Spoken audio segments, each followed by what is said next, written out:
and welcome to part 2 of the Built Environment Marketing Show. This is a special episode, which is a crossover episode with the AEC Marketer, which is hosted by Keelin Cox. If you want to hear the first part, there's a link in the show notes, so you can listen to that and then listen to this one. So, Keelin. Hello. Can you introduce yourself and what you do? Yeah. So I'm Keelin Cox. I am a certified professional services marketer in California. And I have a podcast, like Ayo mentioned, called the AEC Marketer. I'm a consultant. I have my own consulting firm called Ayo Marketing, where I help architects, engineers, and contractors, usually on the smaller scale, with their marketing needs. Fantastic. And so what is the biggest change you've seen in the US AEC market, marketing-wise, in the past year or so? Has anything changed? I guess you got a new governor. Yes, but yes and no. So I think a lot of firms are more open to using AI. Now, whether or not they're using it well is a totally different conversation. But they're using it nonetheless. But not well. Yeah, I just think you have to have an opinion. And using generative AI to write, I think AI is great, but when you're using it to be the start and end, it's not great.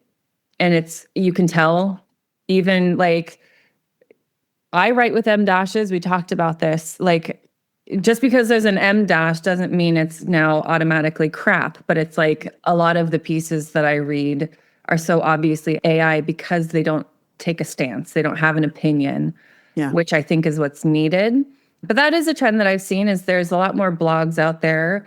There's a lot more social media. Again, quality low, quantity high. So that's the change that I've seen. Hopefully that will switch in 2026. I really hope so.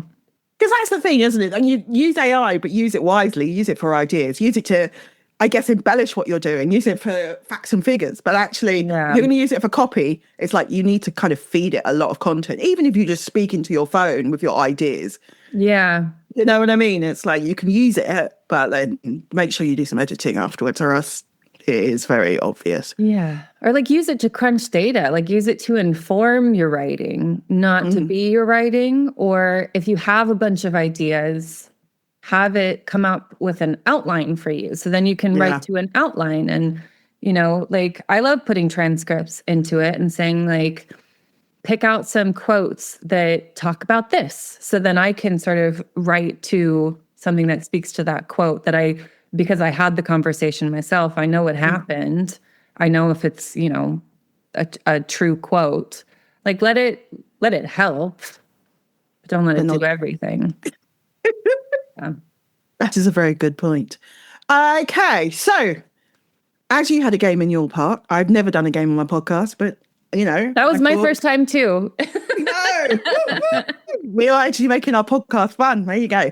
Anyway, so I have come up with my own game, which is called Lost in Translation. Obviously, you are in the US, I am in the UK. So what I have done is done some research on words that we say in the UK that I don't think you say in the US. Okay. You need to tell me what you think the word, or either what the US equivalent is or what it means. Okay. So first up, I've got quantity surveyor. Okay, I think I know this one because I worked at Faithful and Gould, and they're a UK firm. Yeah. So this is actually a title. Do I know what they do? I think it has something to do with like a facility inspector or maybe like a cost estimating kind of cost estimator. Okay. Ding, ding, ding. You are correct. Hats off. Well done. All right, next up, we've got tender. Is that like a bid? Yep. Okay. You're good at this. 2 out of 2. Next one, snag or snagging. Oh, okay. So, here that means like take something away from someone. But you can also like hit a snag, which is like a roadblock. No, that's not too dissimilar. Okay. What is it? But it's a punch list item. Oh. So when you've got minor defects, so you have to go and finish something off, isn't it? You can turn around and go, well, that bit's not finished and that's no completed building. We call that snagging. Snagging. Oh, that's so much more fun. Yeah. Snagging. Program? Project. Schedule. It's a schedule. A schedule. Schedule? How do you schedule? A project timeline. Yeah. Oh, very good. Okay. Yeah, no. That would have been me. I'm going to this is my final one. Planning permission. Planning permission. Like a permit? Yeah. Okay. Permits. Nice. You've done pretty well. Thank you. I'm surprised. I was ready to be roasted here. Okay. No, I think you've done pretty well. Well done. Amazing. So that was fun. I enjoyed that. Snagging is the best word, right? More podcasts need to do this. All right. So back to my question. So where do you think US firms are on the spectrum, as in the kind of, are they finally treating marketing as being more strategic, or is it still like admin person does proposals, we don't value marketing? Where do you think the US is? I think the larger and more successful firms are definitely on the side of like marketing professionals are important to work. Yeah. I think a lot of AEC firms saw what happened when they let go of their marketing staff in a downturn, that their work also dried up. Yeah.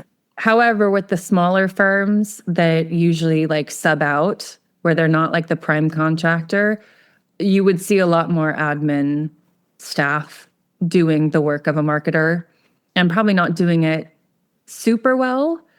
But getting it done. Yeah. I would say like if it was on a scale of a 1 to 10, I'd still put it somewhere around a 7, just because I think now when you talk about a marketer in AEC, they're thinking only proposals, which AEC marketing goes so far beyond proposals. It's sort of like an aspect. It's like if you were to look at a building and say like the contractor did that. Yeah. When really it's like there's so many more people involved and there's so many more facets of a project. I don't think marketers in every company are recognized for our strategic mindset. I think that's like a real big superpower that we have, that I don't think we do a good enough job of communicating, like the royal we, not me and you, because that's our jam. But like the overall, I think marketers in general need to learn how to talk about the work that they do and just continue to emphasize that it's strategy is what they're really doing. Yeah, I mean, I think for me, one of the things is when you speak to junior people within large organizations, I can never forget, like sometimes they'll be like, oh my God, you deal with, how come the CEO knows who you are? And it's like, well, I work with him all the time. And I think we don't always realize that actually that's the level you work at. Even as a relatively junior marketeer, you're having to work with leaders. Yeah. And that does mean that you have to, have more gravitas and actually have conversations that are more strategic, even if you don't realize it. But I think that, and you're right, it's something that we do as an industry, you have to own more. And I guess talking the language of business as well. I think that's the other thing. Yeah. It's like people aren't always going to be into likes and impressions. It's like we need to show the value of what we're doing and how it hits the bottom line, which can be harder to prove and demonstrate. But yeah, I think also knowing how to, a lot of it is like you understand it instinctively, like what you're doing and how it impacts business, just because you see it, but you don't know how to communicate it.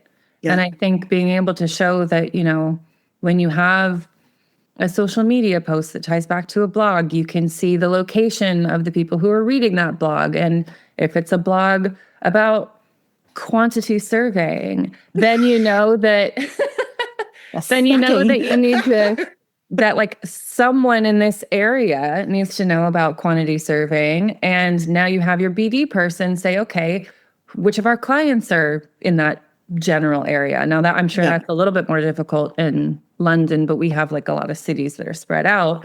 So it's like everything feeds into each other if you're doing it correctly. And as a marketer, A, you need to know that. Yeah. And B, you need to communicate it. Yeah, so the business can then act. And that's the thing, isn't it? You can give them the fuel so they can go out and do their jobs. Yep. Yeah, but it's always a difficult one. So why do you think numbers are important and that kind of financial aspect of what we do in AEC marketing? I think because function as a business if you're not making money. And the ultimate sort of success indicator for marketing is KPIs, and KPIs are measurable. And so if you don't know numbers, you don't know how to measure what you do. So how do you think how can people learn that if they don't? I mean, especially today, you can literally go on to ChatGPT and say, I'm a marketer and I do this. What are some metrics I need to know? Explain that. Or Perplexity, if you want to have like everything cited out for you. Like there are things that you can do now that you couldn't before. And there's every resource at your fingertips. YouTube has loads of great information on like what revenue is and what profit is, and, you know, what the standard win rate should be for a company of X size. And, you know, are you performing at that level? Like, I see a lot of younger marketers, and I was one of them, so I feel very comfortable saying this, is like, you just sort of expect to go up and go quickly because you want to move quickly and you're ambitious. And it's like, you can want that, but you also need to back it up. Yeah. So, you know, if I know that when I was doing proposals, I had like a 70, 80% hit rate. Okay, then what does that mean for the company? That means that to win this work, they only have to spend X amount of dollars on me. They give me their good pursuits, and that win rate translates over to work. That means that, you know, people still have jobs, like understanding our role in the business, because marketing is like a key business function. You can't not know numbers and be in marketing or be successful in marketing. But you're right. But it's also that thing, isn't it, of knowing the impact of marketing across the business. And you're right. And it's the wider impact. It's not just that. It's like, you know, you might be looking at some internal comms, but that means that people aren't going to be leaving as much and they feel more bought into the company, which means they have better retention. So it's like looking at that bigger picture of what we do and the impacts of it, right? Yeah. Which is a different lens of actually looking at ROI rather than just the kind of numbers in front of you. Well, I think COVID sort of made that, like, I know that we're well past COVID, but it was a wake-up call. Like, it was like, oh, if we don't win this, we don't know how many more projects are coming out. We don't know if Joe has a job. Like, I felt an immense amount of pressure because I was like, these people's jobs are on the line based on what I do. And if I'm compliant and if we get everything in on time, like, try and tell me that has nothing to do with finance and money, you know? So I have a question for you, which is just actually a true question. So if you're a UK company, AEC company, you're like, oh, we really have got our sights set on marketing for the US next year, not next year, this year in 2026. What tips would you give any kind of UK companies looking to kind of do more work in the US? Do more work in the US. I think if you can show the successes that you've had in the UK and how they translate over to US infrastructure. One of the things that we have in the US is like a pretty severely aging infrastructure, and the UK has been around quite a bit longer. You've seen some stuff. I don't think it's enough to just say, like, to one of your points on our episode of like, we're innovative. Like, tell us about an aging project that you brought up to par, and tell us how you can use time zones to work to your benefit. Like, that was a huge selling point when I was at Faithful and Gould, is like, we had cost estimators in California. And then if there was a real tight timeline, you can use the people in the UK while everyone in the US is sleeping. So it's like, so it's 24-hour, it's like a 24-hour response. Yeah. Nice. Working off the same data, because now we can all be connected. It's not like all of your information is on one hard drive. Like, you're all presumably sharing information somehow, or you should be. But yeah, I think showing how the work that you've done in other places translates over to the US, and why that's a benefit to the client themselves, like why they would want that. That would be a good idea.